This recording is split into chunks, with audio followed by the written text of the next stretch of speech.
Oh, I'm Toycat and welcome back to our third channel video. It smells so strongly of peppermint right now, and I'd love to know what could possibly make such a large area smell like something so nice. And why we don't do that for more public spaces, because, you know, it's widely known that public area, like this doesn't look like an area that smells good, but I assure you it does, because right now I'm somewhere between Woolwich and Greenwich. If you look up how you spell both Woolwich and Greenwich, it's very confusing because the W is for some reason not pronounced in either name. Also, what is the point of this? Is this just allowing me to skip the traffic light? Huh, that was nice of the road planners. Anyway, I'm riding my bike today because I enjoy riding my bike. I think. I'm a pretty skeptical person, I would say. I'm a contrarian at heart. If you tell me something, my instinct is that the opposite is probably, you know, like like if you tell me something, I have an instinct towards the opposite. They're like, well, you know, sure you think that Greenwich is pronounced that way, but I'm pretty sure there's a W in there, friend. And, you know, with so many things in life, if you just say you're on the opposite team, you can find pretty compelling arguments as to why you're correct. If you want to be team, team anti-vaccine, you can find a whole ton of people who will say things that will, like compelling arguments to let you back up. And if you find too many anti-vaccine people, you can get team pro-vaccine because you know what? Vaccine side effects are rarer than the thing they're trying to prevent. Or, you can continuously argue in circles this way, right? And so I feel like we need skeptics in the world, like we need people who are contrarians in the world, because someone should always be trying to argue against whatever we have right now. Even things that are objectively good. Like I feel like one of the few constants in the world is that the more money a country has, the more money people in a country should have, I should say, the better off most outcomes get, health-wise. But also, it's better to have more money than less is a widespread belief, I would hope. But even then, I'm like, well, actually, if you look at countries that get really wealthy, the rise of wealth is really good. But when they stagnate, because again, we have like a limit to how much humans can productively achieve with current technology. When people reach that limit, they start to go a little bit kooky. The number of children that people can or want to have goes down. And again, to me, my instinct is that why do we assume having children is a good thing? But actually, it's one of the two things an organism can need to do. So kind of important on the biological and also the historic level. Every human being has been born at some point, but not most human beings want to have someone be born out for them. And so there's an interesting one, right? My point here is that I'm pretty contrarian about most things. And one of the biggest, I feel like it's a good thing in general to have people who go against the grain. This is my controversial opinion. I disagree very strongly with I don't know, let's pick a thing. What's a type of skepticism that is harming the world some amount? I disagree with people who say that actually, climate change is good. I disagree with people who say that vaccines are always bad all of the time and that it's literally a medical holocaust or whatever. I do have a friend that's like that actually. He's lost his job, lost his everything. He's like, well, it's better than, medical fascism. And again, even though I disagree with the premise, I feel like there has been more good than harm being done by the existence of these things. It's also always, it's good to have people like that out there. Because if no one said that, if everyone just said, oh yeah, vaccines are worth it at all cost, then we'd accept higher death rates, right? In the same way, car fatalities, the car is one of the greatest inventions in terms of personal wealth mobility and physical mobility. I mean, look how fast all these cars are going around, but also it's damaging to the planet. It's damaging to basically everyone else around it. It's got so many negative side effects. And the biggest one is that we now accept tens of thousands of car fatalities a year as being, well, that's worth it because people get to go around quickly. Whereas if we look at airlines, maybe it's because airlines of, air travel is significantly more expensive. We see it as an individual life is worth more. That's my closest theory I have as to why. But we accept zero air fatalities. Every single airplane crash is not, this is tragic, but what are you going to do? It's how do we will prevent this exact thing from happening so that no more humans need to die to this again. And it's a difference in, I guess, what's the word I'm looking for here? A difference in standards, a difference in, you know, like goals that you're going for. But you know what I think is so weird? People who put seats on electric scooters, like, you're missing the point here, friends. You're missing the whole point of the scooter. I say using my e-bike, but it's effectively just a workaround to e-scooter laws. But yeah, I think that there's, so look at that, Greenwich in 10 minutes. It's not actually Greenwich, I think you'll find. But yeah, am I going on the, okay, this feels incorrect. Also the mirror shop, that's very quirky. I like whatever's happening here. Yeah, this doesn't feel like where I should be. I think I was meant to go on that central roundabout, maybe. This definitely can't be the cycle route. There was a mistake made somewhere along here, and I've yet to find out what it was. Anyway, so I feel like skepticism is good in general, but one of the worst things, and I don't know why this is my instinct, but if someone says they like something, I'm like, well, do you really like that thing? You know, I like riding a bike. Do I really like riding a bike? Or is it just a convenient urban mobility method that takes very little space, both on the road and in my house, and also has a cool factor to it? I didn't believe this would be a thing before I bought it. Again, I don't think people think bikes and e-bikes are cool or whatever, but a surprising number of people have genuinely, like, you know, either turned their head in the traditional way or said something along the lines of like, oh, that's cool. Like, I even had someone walk past me on the train. They got their coat snagged on it, and I was like, oh, I'm so sorry. Like, because, you know, again, it was like in the aisle slightly. It's slightly too big to fit on a train seat. And so they were like, oh, no, I'm so sorry. Cool bike, by the way. And just like, you know, even in that like most frustrated moment of being like caught on a stranger's annoyance, the fact that they could say something like that, maybe that's what I'm really going for instead, you know? What people say things like, you know, I really love rustic, like, you know, exposed bricks are something I genuinely do really like. Exposed copper piping, like exposed things, I guess. Please don't expose yourself to me. I don't like that type of exposed thing. But generally speaking, do I just go? I do just go. Generally speaking, people like exposed, look at this exposed brick right here. So this isn't exposed, it's just a brick wall. But like when you sit inside like a place, it gives you fancy vibes. And I think that's why people like it. Did I do a full 360 around that roundabout? I hope I didn't. Oh wait, no, there's a sign for the cycleway across there. Okay, we're gonna be fine. Oh, what is this road layout? What is happening to me here? Okay, we're just gonna go this way. We'll just go down here, and then we'll turn onto the road, and then we'll hop onto the cycle path. I have no idea where that is right now. I'm gonna level with you. I am lost and confused. Oh, here it is. Okay, I found it. Up ahead, right here. Perfect. Anyway, so this is a weird cycle path, but it is a cycle path.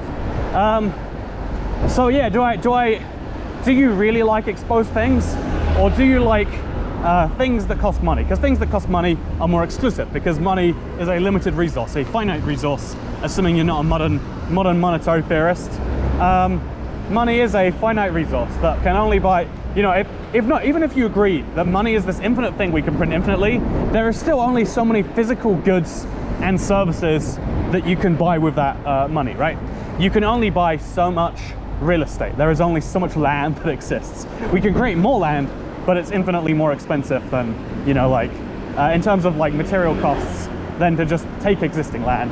And so, in the same way, you know, like, things are limited, and having something that feels like it's, you know, like, again, humans have always had this like aspect of things that are meant for like the very best of the best. We've always had kings, or, you know, chiefs, or whatever else, and they've always had better things. And maybe we really like exposed brick, and we like, you know, French food versus, you know, because Italian food is cheap.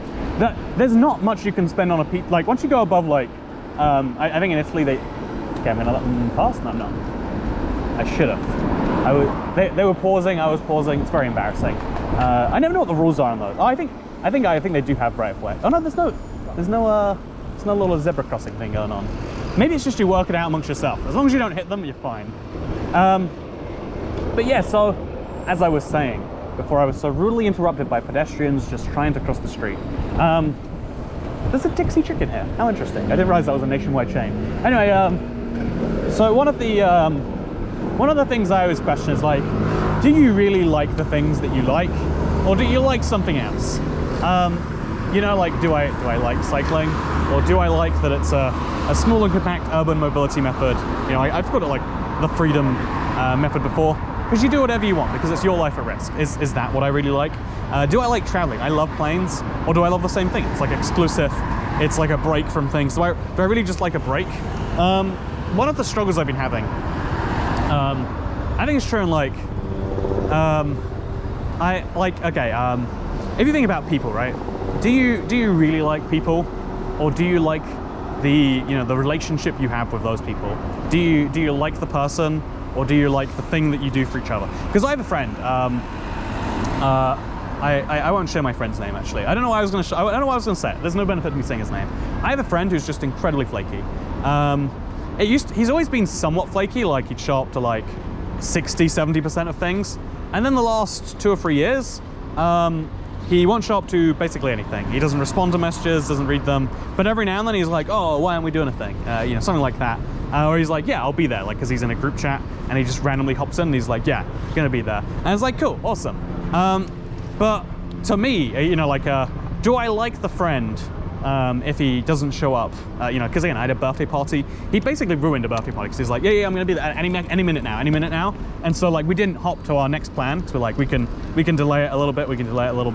And then by the time he'd just admitted like, oh, by the way, I'm up in I'm up in Luton right now. I'm like, no, I said it's in London. He's like, oh, you said London, not Luton? Oh. But it's like, you said you were at the roundabout near King's Cross, because it was near King's Cross, is where the thing was.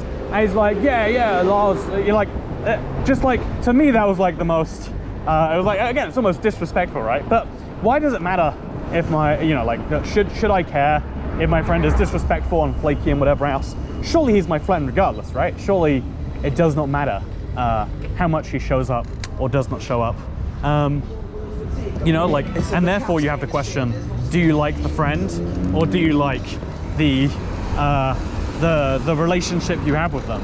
And it's interesting because again, maybe it's too skeptical. Am I just turning down this? I guess I am. Okay, this will be fun. And so there's an interesting thing in there, because I feel like with every friend there's an element of this, but I think it's just me. Maybe there's something really wrong with me, because I've been questioning this about basically everything in my life. Like, you know, do you like people? Or like the only people in your life who you seem to like regardless of your relationship with them seems to be family. And even then, I don't think all people have a good relationship with their family. I think even we're close to 50-50 on people that like. I still think it's weird when people like their family. Like, it's like, oh yeah, I've got you know, I'm gonna hold a party. I'm gonna invite my brother. He's my favorite. It's like, well, is he your favorite, or is he just a person that you know, that you have a relationship that is fixed in stone by nature of blood and birth or whatever, you know? It's weird though, because I'd never say the reverse. Like, actually, you know, I think there is a little bit of weirdness to like there's weirdness to it, but it's not the same feeling of like, oh yeah, I'm gonna do this thing. Just let me invite my wife. And it's like, I mean, you know, your wife is a great person, but we should like make sure that. But that's like making sure that like all three of you have a good relationship. That's right, more than anything else. But it's still weird that like, it's weird if you like someone who you have a fixed relationship with, to some extent. Almost, right? Is that weird to me? And maybe it's me that's weird on this one, because I thought about it so much. And like, you know, I think even though there's like this underlying feeling that you can never get rid of, like, of course I like my friend even when he's flaky or disrespectful. You know, like, again, I mentioned like having a thing with a bathroom person who just kept on saying she'd not respond for a week, and then I'd like send a thing. She'd be like, oh, I was actually responding just as you sent this email. And she did that to me 4 times. Once she even was like, I called her and I was like, oh yeah, we had a call scheduled half an hour ago. She's like, oh, you didn't get my missed call then? I was like, oh no, funny that I don't have that. I wonder if I can go this way. I don't think I can. Oh, yeah, we can maybe. We can cross through this. This doesn't seem correct. This doesn't seem like a bike route. But I mean, the sign says it. And there's a 5 mile per hour speed limit, so I guess we're fine. Anyway, we're at the Royal Greenwich Observatory. You definitely pronounce the W hard in Greenwich. As you can see, it's a beautiful place, isn't it? It's a beautiful place. But it's a weird thing to think about. The whole, like, do you like a thing or do you like its component attributes? And it's weird enough to think about for things. When you start thinking about it for people, it'll break you real fast. And maybe it only breaks me. Maybe everyone else can just say objectively, like, yeah, I like my friend, even if he ignores me for years, he'll still be my friend. Even if he, betrays me, as long as it's in the character for him, I like the friend, regardless of the friend's actions towards me and vice versa, etc. But yeah, because it hurts in reverse to think like, oh yeah, your friends don't like you, they like the component parts of you. It feels like that's incorrect, but I feel like that's what we do. We apply double standards to ourselves and to the world around us. It's like, yeah, well, I deserve to be loved unconditionally, but like, my love can be as conditional as I like. And it feels like, well, something feels off about that too. Oh look, there's some little street stands things. One of these, I bet, without any shred of doubt in my heart, is going to sell something called street food, right? Okay, is it this one right here? No, that's like a coffee stand. Oh yeah, no, okay, no, they sell baked goods too. It's not calling itself street food though. But my point is the concept of street food is one of these examples. I love street food, but do I really? What does street food actually mean? Food that is served on the street. But you can buy street food like frozen meals. You can buy street food inside of a restaurant that is very much not on the street. Look up Gordon Ramsay's Street Burger if you want a fun example of that. Actually a very good place, by the way. I liked his burgers. It came with fries and I think a drink for £15. It was a good deal, all things included. But like, do I like street food or do I like cool, trendy, whatever else it is? Do you like anything, or do you like some weird component attribute that you put onto that thing itself? Because ultimately we need things to coalesce around, things to all collectively like. There is a trillion examples of this, but for now, I hope you'll enjoy this video. I'm going the wrong way around what looks to be a one-way roundabout. I don't even know what's happening here, but there's a pub. We're in Greenwich, it's a good time. I want to say Greenwich out loud a whole ton, just to feel people's pain. But I won't do that, because it makes me feel pain too. But yeah, I hope you'll enjoy this video. I don't know what the point of it was, but that's the whole point of this channel. You're not meant to know, it's just meant to exist. Thank you for watching, goodbye. And my glasses on today in case you're curious. I'm gonna take off this camera anyway. Might as well take it off while I'm recording, so you can see what this looks like. Hello, how are you doing? You like Greenwich? See, it hurts physically. I can talk myself in public all I like, but the moment I mispronounce Greenwich, that's when stuff gets real. Okay, goodbye. See, I'm wearing my glasses. Had some really bad eye pain recently, but hope that's going away here. You want a life update, internet? Let's give you a life update. Actually, I'm gonna. What if I do a video of riding my bike from this angle? I feel like that's a good idea. I feel like that can only go well. Oh, so many cars coming around. Never mind. I was gonna try and 180 U-turn onto the street. I don't think it's gonna work correctly though. Anyway, yeah, I have an update, by the way. I went to a doctor about my stomach pain. She was like, we are gonna get you diagnosed to a dietitian ASAP, and then she forgot about me. So I thought it was just my doctor. Oh, the Greenwich Market. I'm gonna go in there now. I can't with my bike. I've already fold it, but I'll still be awkward. I'll come back here another time. Go to the Greenwich Market, is how you pronounce that fully, by the way. Anyway, yeah, hope you all enjoyed. I'm gonna hop onto the road, just because I want to see how this looks, actually.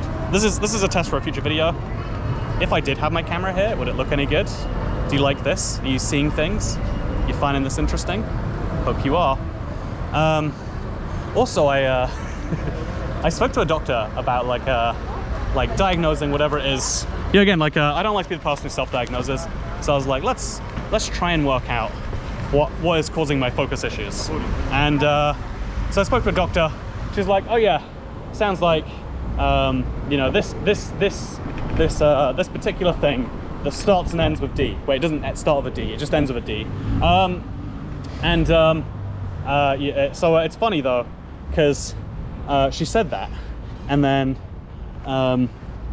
And then like she was like, oh, you just have to fill out this long form, and then we can put you on the 1-year wait list to maybe get looked at for it, which just was hilarious. That like, oh yeah, you might have something wrong with you, but we'll wait a year to deal with it at all. So yeah, I've not filled out the form yet because it's a very long form, and the putting before the form, like it'll take a year plus before we do anything about it. It's like, what's the point in doing something that won't have effect for a year? If I die in the next year, that time I spent filling out that form will be so wasted. And so yeah, that's where I'm at in my life health-wise. I stopped eating cheese and milk, and again, because I was meant to be in contact with a dietitian to work out what is causing my stomach issues. And this is interesting. I like this angle actually. So when she was going to give me a diet plan, she said probably was the most likely thing. And so I just kind of started making my own, like, okay, I'm just going to start eliminating things from my diet, work it out that way. Yeah, just eliminating cheese and milk. Already did it like 95% of the way. Like my stomach pain is gone and my bad stomach movements are mostly reduced. And then every time I eat cheese, the next day is bad. Cheese and alcohol, they're the two things. So I think I've nailed it down to those things. It is cheese and it is alcohol causing all my problems in the world. But also they're the best things in the world. So I have arranged to go to an all-you-can-eat cheese bar in early November with a friend. See, do I like the friend on his basis? He's a very good guy, by the way. He's he's a friend who he offered to you know, I don't know why this is like the most selfless act to me of him, but there was a very bad drink someone had to drink, and he stepped in and said, "Don't worry, man, I'll do it."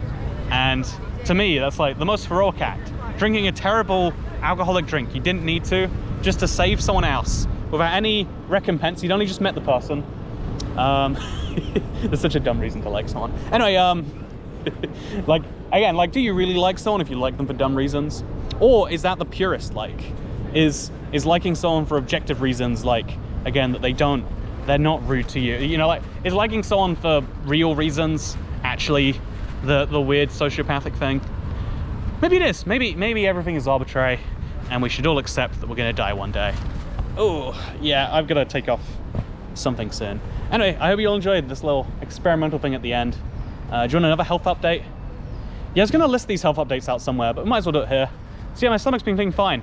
I'm gonna test it though, because again, the reason I was sure it wasn't dairy is because I still throw up after drinking vegan milkshakes, or like oat milk based ones. So I'm gonna test, like after not having any lactose or whatever in my system, I'm gonna I'm not sure if I should go with a pint of like vegan friendly ice cream or a vegan milkshake, but I'm gonna use those as my barometer, and we're gonna be able to work out if I just have to avoid milk and cheese. Again, I'm not actually going to avoid cheese. I think cheese is worth the pain, but I think, like with most things, knowing it's causing the pain makes it that much better. Like if I see cheesy fries, I'm going to be like, well, they're not worth stomach pain.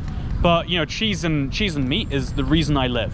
The thing that keeps me going through the year is knowing at the end of the year, Christmas, there's a cheese plate, there's some meats, there's some crackers, and life is good. I skip a meal and I just eat meat, cheese, and sometimes bread too. You know, the bread isn't always perfect. You know, like bread for cheese, you need to nail pretty perfectly. But yeah, there's my life update for you. Hope you all enjoyed it. Goodbye.